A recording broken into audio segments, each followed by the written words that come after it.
Hello bachcho, let's read the question. The question says, at temperature T Kelvin, PCl5 is 50% dissociated at an equilibrium pressure of 4 atmosphere.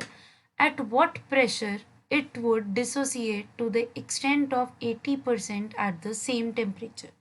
Option 1, 0.05 atmosphere. Option 2, 0.60 atmosphere. Option 3, 0.75 atmosphere. Option 4, 2.50 atmosphere. So, the key concept that we will be doing in this question is chemical equilibrium. So, सबसे पहले तो बच्चों हम ये देखते हैं कि हमारे पास जो PCl5 की डिसोसिएशन है वो कैसे होती है. PCl5 gets dissociated into PCl3 plus Cl2 and all my components are gaseous components और मेरी ये equation जो है balanced. Now if I look how the dissociation is happening, initially at T is equal to 0 जो PCl5 था इसकी ही pressure था और मेरे सिस्टम में PCl3 और Cl2 का प्रेशर नहीं था and PCl5 का pressure was X atmosphere. Now what happened at equilibrium? PCl5 dissociated by 50% means X का जो 50% है वो dissociate हो गया. Means this come out to be X minus X by 2. Because X by 2 dissociate हो गया तो मेरे पास PCl3 कितना फॉर्म हुआ. Now its pressure contribution is X by 2 और Cl2 की कितनी हुई X by 2. Now the total pressure of the system is the sum of pressure of all components of the equilibrium. Equilibrium पे PCl5 का pressure था X minus X by 2, PCl3 का था X by 2 and Cl2 का भी था X by 2. अगर हम इन सबको ऐड करें so this comes out to be X plus X by 2 that is 3X by 2 and total pressure जो मेरा क्वेश्चन में गिवन है दैट इज 4 एटमोस्फेयर. सो यहाँ से if I calculate X comes out to be 8/3 atmosphere. Now अब जो मेरे पास ये इक्वेशन है इसके लिए अगर मैं Kp की वैल्यू कैलकुलेट करूँ, the Kp for this equation will become pressure of the products that is pressure of Cl2 into pressure of PCl3 divided by pressure of PCl5.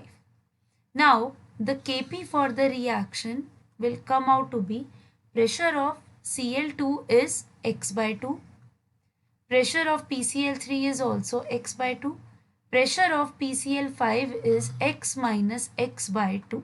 So this comes out to be X by 2 and अगर मैं यहाँ पे X की value substitute करूँ 8/3, so I get 4/3 atmosphere. अब अगर हम देखें when the reaction is dissociating 80%, अब मेरे पास इक्वेशन तो सेम ही है that is PCl5 is dissociating into PCl3 plus Cl2 that is gaseous. Now at T is equal to 0, PCl5 की जो atmospheric pressure है that is Y. The whole pressure of the system is due to PCl5 that is Y atmosphere. Now at time when 80% of PCl5 is dissociated means y का 80% जो है वो dissociate हो गया. Means y minus 0.8y. Because 0.8y dissociate होगा तो PCl3 का pressure contribution will increase by 0.8y and Cl2 का भी इंक्रीज हो जाएगा by 0.8y. Now the total pressure will become y minus 0.8y plus 0.8y plus 0.8y. This will cancel out. We will get 1.8y. अब अगर मैं इस reaction के लिए when the 80% is dissociated, I write the value of Kp. Kp का formula मेरे पास आ जाएगा same जो हमने ऊपर लिखा. The formula will remain same, that is pressure of Cl2 into pressure of PCl3 upon PCl5. यहाँ पे Cl2 का प्रेशर है दैट इज 0.8y, PCl3 का pressure is also 0.8y and PCl5 का pressure is y minus 0.8y. This comes out to be 0.8y into 0.8y divided by 0.2y. So Kp जो है वो same रहेगा because मुझे question में given था temperature same था.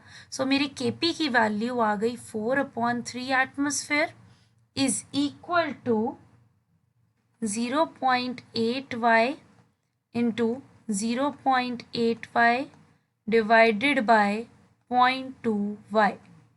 So from this equation I get that the value of y is 1/2.4 atmosphere and the total pressure as we calculate is 1.8y.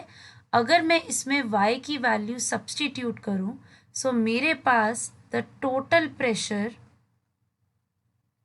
will come out to be 1.8 into 1/2.4. This will come out to be 0.75 atmosphere. So the correct answer to the question is option 3, 0.75 atmosphere. I hope you all understood it well. Best of luck.